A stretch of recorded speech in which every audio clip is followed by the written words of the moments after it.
اسمع يا منصه، اي ابن كلب تحت تكتب بلبز احذره، ما تكتمه، احذره عشان ما يباري منصاتنا دي تاني ولا يشوفها بعينه. نحن قاعدين نطلعك انت يا عسكريه يا عوير، نحن قاعدين نطلعك انت من ظلمات الظلام اللي انت قاعد فيه ده الى النور بتاع الحريه والنور بتاع الوطن. نحن دايرين نخلق منك مواطن ناجح، مواطن حقيقي بيعرف يعني شنو وطن، بيعرف يعني شنو شعوب، بيعرف يعني شنو مكونات، بيعرف يعني شنو دوله بتاعت قانون، بيعرف يعني شنو دوله بتاعت مؤسسات. نحن قاعدين نعدل فيك، قاعدين نقوم فيك، وانت بتلاوي فينا. نحن قاعدين نحاوش فيك من انك ما تهلك، وانت مصر انك تنفذ من بين ظهرانينا لكي تهلك. هل قدامك كلهم هلكوا؟ شوف يا بليد، ربنا سبحانه وتعالى عادل، وبالعداله دي ربنا لن ينصر الباطل.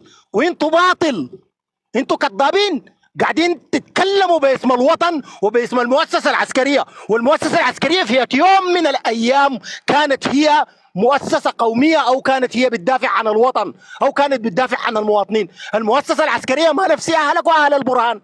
فيها منو؟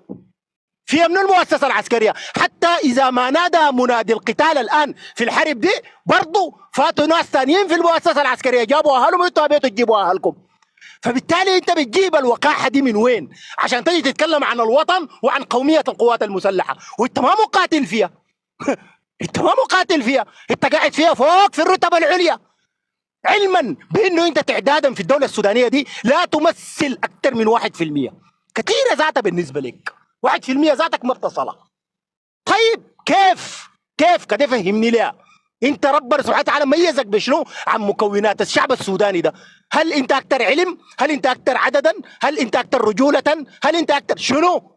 الميزه اللي خلتك تجي طالع عشان تقعد يعني تتعالى على الناس شنو؟ ما عندك اي ميزه، زيك وزي اي قنمايه، زيك وزي اي عميل كلب ابن كلب ابن كلب تترمي هناك. الشعب السوداني ده هو واعي بانه بيعرف كيف يبني دولته دي، عارف انه كيف بيبني دولته دي. والدوله دي لما الشعب السوداني ده قال حريه وسلام وعداله، ولما الدعم السريع ده انبرى وقال انا حاحمي الشعارات دي، الحريه والسلام والعداله، لم يحنس كما حنس البرهان، لم يحنس، بل حافظ على القسم بتاعه ده. ولما نادى المنادي لبت قوات الدعم السريع ودفعت اكبر فاتوره. الحرب بتاعت ابريل دي اكبر فاتوره دفعتها قوات الدعم السريع، ارتال الاف من الشهداء، قدموا الاف من الجرحى.